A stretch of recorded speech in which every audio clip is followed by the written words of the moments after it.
మీ business ఏదైనా మీ ఊర్లో promotion చేయాలంటే అది సుమన్ టీవీతోనే సాధ్యం. ఇప్పుడే సంప్రదించండి. Welcome to Suman TV. నేను మీ చందు యాదవ్.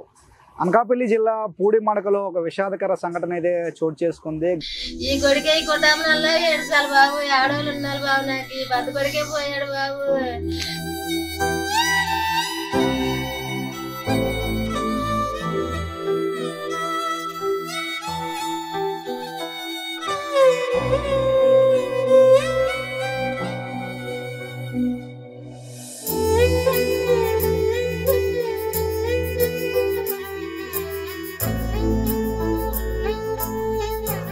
గంగమ్మ తల్లిని నమ్ముకొని నిత్యం సముద్రంలో ఈదులాడుతూ మత్స్య సంపద గంగమ్మ తల్లి ఇచ్చిన మత్స్య సంపదని తీసుకొని బతుకు జీవుడు అంటూ జీవనం సాగిస్తున్న ఒక మత్స్యకారుడైతే ఏదైతే ఆ మత్స్య సంపద మత్స్యకారుని లోపలికి తీసుకువెళ్ళిపోయిన సంఘటన అయితే నిన్న అనకాపల్లి జిల్లా పూడిమడక ఆ సముద్ర తీరంలో అయితే చోటు చేసుకుంది.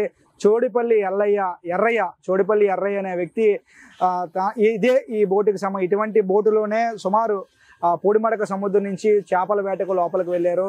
వారి అన్నతో పాటు సుమారు 4 వ్యక్తులు సముద్రంలో ఇదే బోట్ ఏదైతే ఇప్పుడు మనం చూస్తున్నాము పడవంటారు దీన్ని, ఇందులో నుంచే వారు వేటకు వెళ్ళారు. వేటకు వెళ్ళిన తర్వాత కొద్ది దూరం వెళ్ళిన తర్వాత మత్స్య సంపద కోసం వారు వల వేయటం జరిగింది. దీంతో 100 కేజీలు ఉన్నటువంటి 100 కేజీలు బరువు ఉండే ఒక కొమ్ము కోణం చేప అయితే వారి గాలానికి చిక్కింది.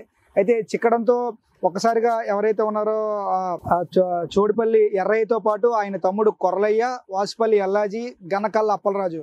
సో నిన్న బుధవారం ఉదయం వేటకు వెళ్ళారు. వేటకు వెళ్ళిన తర్వాత నిన్న సాయంత్రం నిన్న సాయంత్రం అయితే వారికి వేసిన గేలానికి ఒక కొమ్ముకోణం 100 కేజీల బరువు ఉండే కొమ్ముకోణం చేప అయితే తగిలింది. దీంతో ఒకసారిగా ఆ చేప ఆ లోపలికి లాగడంతో వీరందరూ కలిపి బయటికి పడవలోకి అయితే ఆ చేపను లాగే ప్రయత్నం చేశారు. ఇంతలో ఆ చేప విదిలించుకొని ఒక్కసారిగా వరతో పాటు ఎవరైతే ఉన్నారో చోడిపల్లి ఎల్లయ్యని కూడా లోపలికి పడిపోవడంతో ఒక్కసారిగా లోపలికి లాక్కెళ్ళిపోయింది.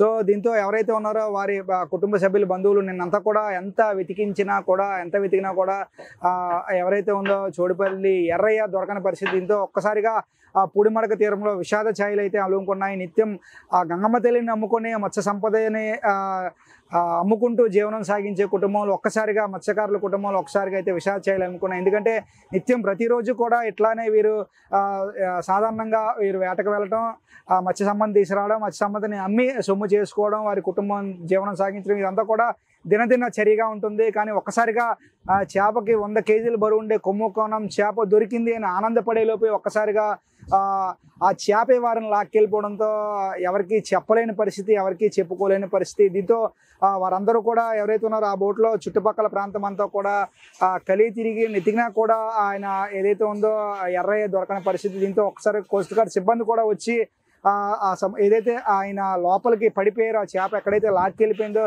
అదంతా కూడా నెతికినా కూడా దొరకని పరిస్థితి. దీంతో ఒకసారిగా కుటుంబ సభ్యులు కూడా బాధపడుతూ ఉన్నారు. కుటుంబ సభ్యులు, వారి తల్లి కూడా కుటుంబానికి అందించిన కొడుకు, ఆయన చాలా మంచి వ్యక్తి ఎర్రయ్య, మా కుటుంబాన్ని పోషించేవాడు, ఇప్పుడు కుటుంబానికి పెద్ద అయినటువంటి వ్యక్తి లేకపోవడంతో మాకు దిక్కెవరంటూ కూడా రోధిస్తూ ఉన్నారు. మరోవైపు ఆయనతో వచ్చిన చేపక వేటకు వెళ్ళిన వారు కూడా మాట్లాడుతూ ఉన్నారు. వారు ఏమంటా ఉన్నారో వారి విషయంలో అడిగి తెలుసుకునే ప్రయత్నం చేద్దాం.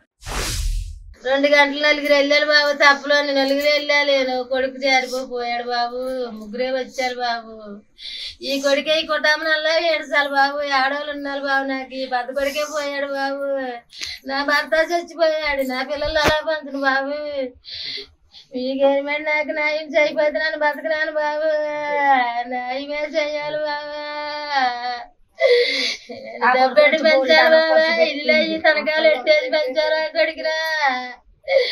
గంగలోకి వెళ్ళి జారిపోయాడు బాబా,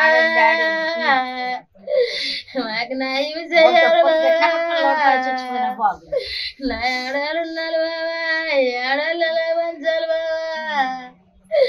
కలుంటాడు ఇల్లు తనకాలు ఎట్టినాను పెంచాను బాబు ఈ కొడుకురా. వీళ్ళు ఏమి చేయబోదు మా బతకం బాబా.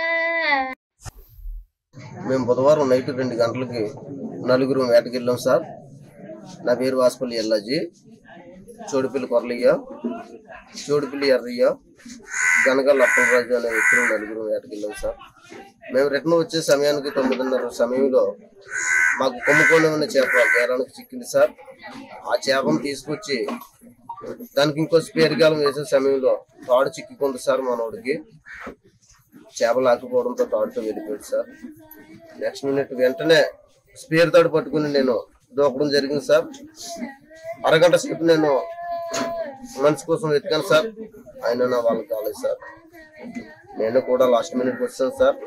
బోట్లో ఉన్న ఇద్దరు కూడా నేను కూడా ఏమైపోతున్న భయంతో నన్ను లాగేసుకోవడం జరిగింది సార్. దాదాపు నాకు చికెన్ గేలానికి చికెన్ కొమ్ముకునేవనే చేప దాదాపు 200 కేజీలు పైగా ఉంటుంది సార్.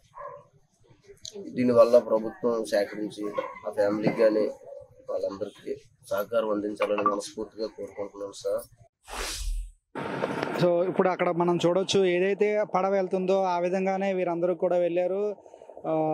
బుధవారం ఉదయం బయలుదేరి వెళ్ళి అంటే ఎక్కువ మత్స్య సంపద వస్తుంది, మనం కుటుంబంతో ఆనందంగా ఉందాం అనుకునే లోపే ఒక 100 కేజీల చేప వారి గేలానికి చిక్కింది. ఈలోపు చాలా ఆనందపడతా ఉన్నారు, 100 కేజీల చేప వచ్చింది అని ఆనందపడే లోపే ఆ చేప ఒక్కసారిగా ఎవరైతే ఉన్నారో చోడిపల్లి ఎర్రయ్యని లోపలికి లాక్కొని వెళ్ళిపోయిన పరిస్థితి. దీంతో ఒక్కసారిగా వారందరూ కూడా షాక్ అయ్యారు. ఈ లోపు ఎతికే సమయం కూడా వారికి ఆ చేప ఇవ్వలేదు.